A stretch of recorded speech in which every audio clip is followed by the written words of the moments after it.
The library. The room. It's gutted. El brutalismo ha regresado al centro del debate arquitectónico y cultural. Recientemente, la película El Brutalista de Brady Corbet ha puesto en la conversación global el impacto de esta corriente a través de la historia de Laszlo Toth. Who are you? Laszlo Toth. Un arquitecto húngaro que lucha por alcanzar el sueño americano en la posguerra, enfrentando los dilemas de su identidad, su obra y el poder de quienes financian la arquitectura. Mr. Van Buren, may I show you around the space? I suggest you pack your things and leave. Este interés renovado nos lleva a preguntarnos qué es realmente el brutalismo. ¿Es un estilo arquitectónico con fundamentos sólidos o una etiqueta aplicada retrospectivamente? Answer me something. Why architecture? Is it a test? En Arquitectura para Aliens, episodio 53, Brutalismo, Masa y Materialidad. Un diálogo acerca del espacio, sobre la arquitectura brutalista y su presencia en Latinoamérica. Bienvenidos y bienvenidas. El término brutalismo surge por ahí, aparte, para calificar una arquitectura que les parecía demasiado simple, burlándose un poco de que estuviera un poco en bruto, y luego cuando la recuperan los Smithson para calificar un proyecto de ellos, es un proyecto que hoy no reconoceríamos quizá con ninguno de los estilos o de imagen que tenemos del estilo de lo que llamamos brutalismo, ¿no? De lo que se conoce como brutalismo en la arquitectura, digamos, tradicionalmente. Nos acompañan dos invitados con enfoques complementarios. El arquitecto Alejandro Hernández Gálvez desde México, quien nos ofrecerá una postura crítica sobre la definición del brutalismo, y el arquitecto David Vélez Santamaría en Colombia, con quien exploraremos sus manifestaciones en Medellín y América Latina. Luego Rainer Banham también escribe una historia de un brutalismo que la hace más larga porque le interesa también como planteamiento de un posible estilo, y no estilo, de un posible movimiento, porque tal vez es otra cosa. No se quieren considerar estilo, no quieren considerarse como una manera de pensar la arquitectura, y de hecho es como una ética, ¿no? Cómo la arquitectura responde en ciertas condiciones y por qué debe ser como debe ser, o como lo están haciendo. Y todas esas como circunstancias van llevando a que de pronto sí hay un, comillas, movimiento que se reconoce como brutalismo un poco retrospectivamente, ¿no? Ahora se habla mucho más del brutalismo, creo que en su momento, como un movimiento, ¿no? Rainer Banham fue un crítico y teórico de la arquitectura que en 1955 publicó el libro El Nuevo Brutalismo y publicó en diciembre de ese mismo año en la revista Architectural Review un artículo en el que, partiendo del proyecto Escuela Hunstanton, construido en 1954 en Norwich, Inglaterra, por parte de los arquitectos Allison y Peter Smithson, y con la cita, la arquitectura es con las materias primas establecer relaciones en movimiento, citando el libro de Le Corbusier Hacia una arquitectura, y usando la afirmación francesa Le béton brut, que significa hormigón o concreto en bruto, estableció ciertas características para definir el objeto brutalista: la legibilidad formal del plano, la exposición clara de la estructura, la valoración de los materiales por sus cualidades inherentes para aplicarlos tal como se encuentran. El término brutalismo surge por ahí, aparte, para calificar una arquitectura que les parecía demasiado simple, burlándose un poco de que estuviera un poco en bruto, y luego cuando la recuperan los Smithson para calificar un proyecto de ellos, es un proyecto que hoy no reconoceríamos quizá con ninguno de los estilos o de imagen que tenemos del estilo de lo que llamamos brutalismo, ¿no? De lo que se conoce como brutalismo en la arquitectura, digamos, tradicionalmente. Tiene que ver mucho con el momento, ¿no? Como cuando surge lo que es la posguerra en Inglaterra, donde hay pocos recursos. Aunque Inglaterra no resultó tan dañada como quizá otras ciudades europeas, sí hay esta necesidad de reconstruir, de hacer arquitectura que tenga que ver con el Estado, lo público, con atender a la gente, digamos, y hacerla de manera eficiente, rápida, económica también. O sea, es una necesidad hasta allí, ¿no? Por otro lado, sí hay antecedentes, evidentemente. O sea, está Le Corbusier, al que todo el mundo en ese momento admira, y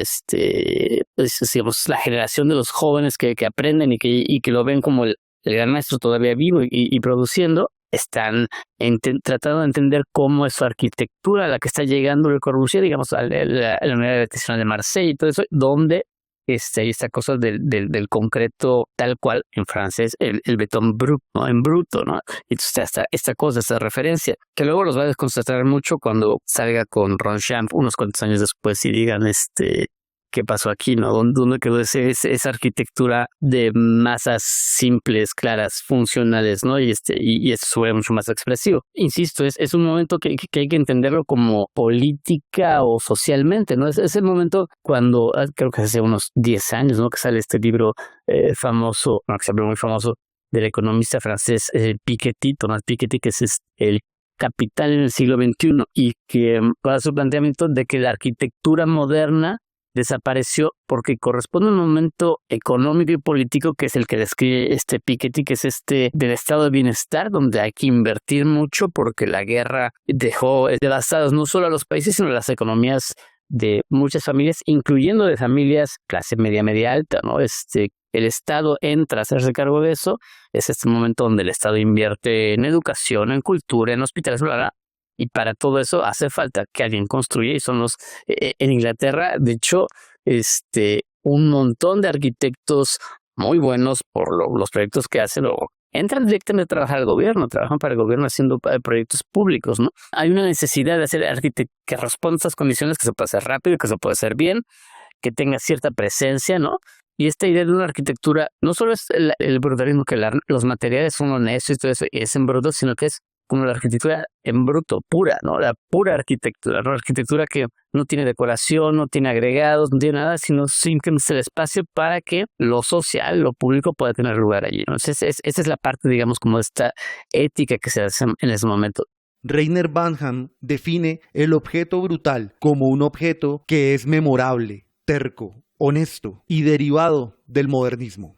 Que ahí es donde entra el juego, qué tanta elasticidad le damos al término, ¿no? Porque en el caso de México es el que mejor conozco otra vez, Hernández, Teodoro González de León, González Rula, va a ser en los años 60, sobre todo 70, y se cuelga hasta los 90, yo creo, hay esa arquitectura que en México responde también a un momento preciso político donde el Estado empieza a construir cierto tipo de arquitectura y demás que cumple con esas condiciones de brutalismo, pero que ni ellos se definieron como brutalistas, los arquitectos, no tenían contacto ni con Banham ni con los Smiths. O sea, somos nosotros retroactivamente leyendo que decimos, mira, se parece, podemos decir que es brutalista, y el estilo, comillas, cumple, ¿no?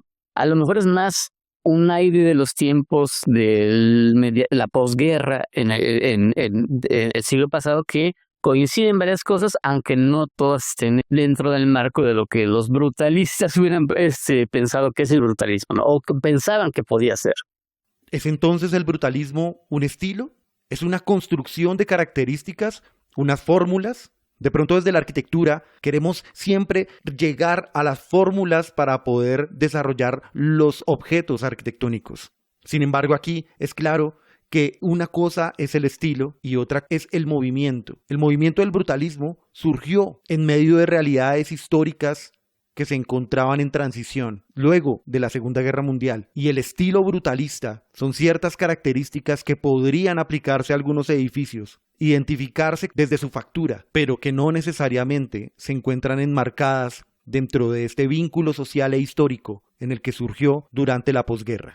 A raíz de una exposición que hubo sobre brutalismo en México, y uno de los temas era pensar cómo lo abordamos, cómo lo entendemos hoy, aunque el concreto no era en principio exigencia de ser brutalista, se volvió como una de las etiquetas de brutalismo, ¿no?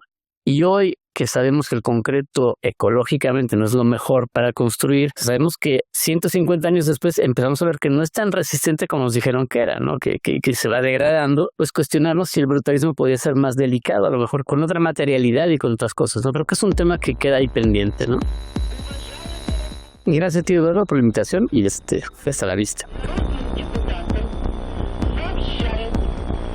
En América Latina, el brutalismo ha tenido manifestaciones particulares que reflejan contextos políticos y sociales propios. Damos paso a esta segunda parte del episodio con David Vélez Santamaría, quien ha investigado las expresiones del brutalismo en Medellín y Colombia. Hay, digamos, como toda una constelación alrededor de los diferentes puntos o latitudes donde se desarrollan estilos brutalistas. Quizás una de las más importantes es la que estudió y divulgó la teórica brasilera Ruchi Verdesain. Ella logra desarrollar un relato histórico muy interesante sobre la escuela brutalista paulista, en la que grandes arquitectos como Vilanova Artigas, Paulo Méndez da Rocha posteriormente, declaran una nueva arquitectura hacia la mitad del siglo XX que es muy contundente por esta exploración o las facilidades con el concreto y que eso se deja a la vista, ¿no? De todos modos, si fuéramos a comparar los dos territorios o las dos versiones del brutalismo, digamos que tienen sus particularidades, las europeas y por supuesto la latinoamericana. De hecho, la misma Ruchi Verdesain pues se sale de aprietos e insiste con que a ella no le interesa hablar de influencia o hablar de una relación directa con los Smithson, incluso Le Corbusier, aunque se ha estudiado bastante el protagonismo de Le Corbusier en América Latina. A ella le interesa más entender cómo o en el núcleo de las artes latinoamericano se gestó una escuela muy contundente en la que a partir de la técnica pues estos edificios cobran, digamos, casi que una identidad que es propia del Brasil y de los países latinoamericanos. Creo que es una investigación además que resignifica un poco estos términos de influencia y estilo, ¿no? Que todavía las usamos, sea como muletillas o erróneamente, y la verdad es que en el siglo XX y hasta nuestros días en la arquitectura más contemporánea, hablar de estilos es muy difícil si tenemos en cuenta que pues los estilos en el sentido estricto de la palabra o desde la disciplina de la arquitectura pues son casi como los órdenes clásicos, ¿no? Como unas fórmulas o unos tipos de arquitectura que se conforman por partes a partir de la composición, pero la modernidad justamente cambia eso porque se pasa de un eclecticismo historicista hacia la reflexión sobre el espacio y la estructura como elementos únicos o elementos puros, y creo que el brutalismo justamente impulsa bastante de ello. El mínimo de acabados o el mínimo de artificios dentro de la construcción para que sea tal cual es su naturaleza constructiva. Desde lo formal y desde lo técnico pueden encontrarse ejemplos de arquitectura brutalista en Latinoamérica. Arquitectos como el argentino Clorindo Testa o como la arquitecta Lina Bobardi o la obra de Oscar Niemeyer pueden entrar dentro de estas características brutales en el que la honestidad del material es un evidente referente para identificarlas. Creo que esta propuesta que haces de la contextualización en América Latina es importante aproximarme a la obra de un arquitecto colombiano que se llama Laureano Forero y cuyos edificios durante la década de los años 70 estaban, digamos, muy influenciados por este estilo, ¿sí? Él lo dice francamente en las entrevistas que logramos en su momento. Él decía, pues, a mí no me da pena hablar de esto. Nosotros la arquitectura que hicimos entre los años 70 y 80 considerábamos como la arquitectura de tendencia, unos clichés arquitectónicos, y de ahí salen edificios muy importantes en donde la estructura cobra un gran protagonismo, como la Facultad de Arquitectura de la Universidad Nacional de Medellín, que fue Premio Nacional de Arquitectura.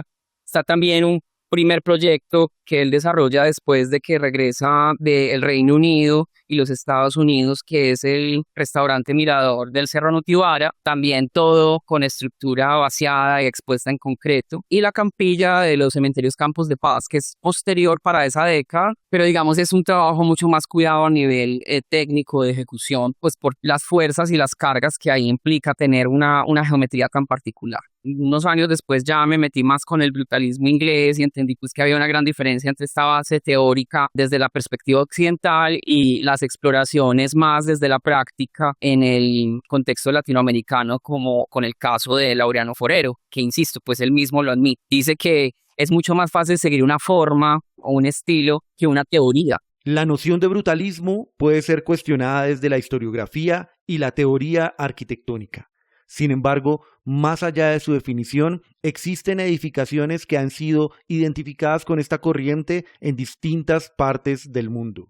recuerdo mucho justo en el seminario Docomomo del 2013, que tenía como eslogan o título Conexiones Brutalistas, una de las conferencias iniciales que la impartió Ruchi Verdesan, y ellos hablaban de que, claro, estaba como el canon o esta visión más cerrada de la investigación sobre qué es el brutalismo, cuáles son las influencias directas de ese origen europeo, inglés o francés con Le Corbusier, pero también era claro que a partir de los años 60 en varios sitios del mundo se empezó a desarrollar una arquitectura cuyas formas, cuyas estructuras, cuya apariencia con este concreto expuesto eran contundentemente distintas al famoso movimiento moderno, ¿no? Hubo como una ruptura allí en cuanto a la capacidad plástica y técnica con estas estructuras y también una voluntad de continuar el proyecto modernizador, pero con unos edificios mucho más emblemáticos. Uno se dará cuenta que si bien hay ejemplos de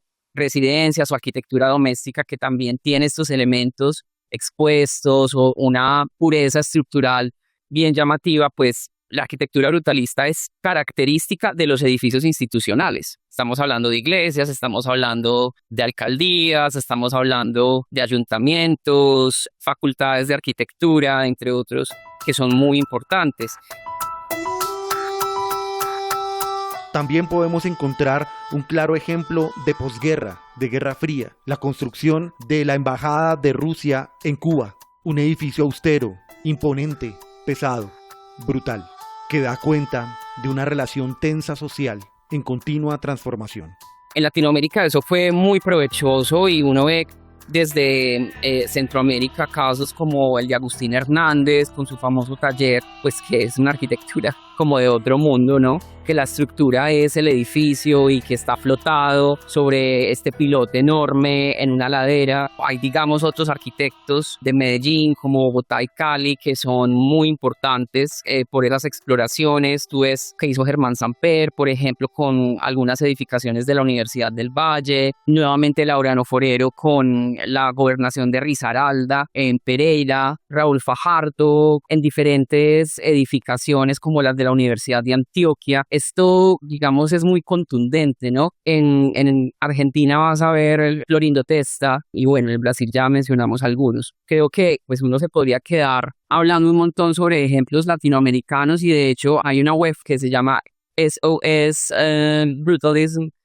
y cada día publican una obra nueva alrededor del mundo, entonces tienen un atlas enorme en el que hablan sobre las obras que se pueden relacionar con este estilo y también es configura una especie de campaña para salvar este nuevo tipo de patrimonio, que es un patrimonio incómodo, que es un patrimonio extraño, digamos que quiebra la definición tradicional de lo que puede ser un patrimonio histórico, ¿no? No, Eduardo, muchas gracias a ti por la invitación y bueno, excelente este trabajo de divulgación tan importante. Para terminar, volviendo a la película El Brutalista, hay una escena muy interesante en la que su mecenas, Harrison Lee Van Buren, le pregunta a Laszlo Todd, ¿por qué arquitectura? Why architecture?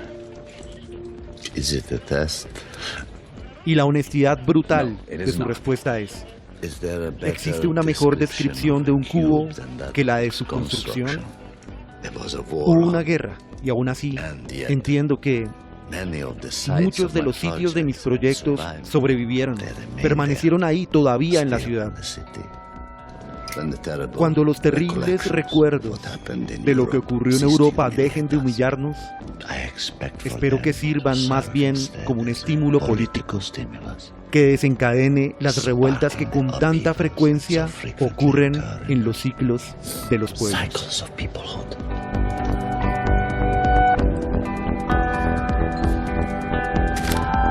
Yo soy el arquitecto Eduardo Useche. Esto es Arquitectura para Aliens y espero que nos volvamos a escuchar en el próximo episodio. But my buildings were devised to endure such erosion of the Danube's shoreline. What a poetic reply.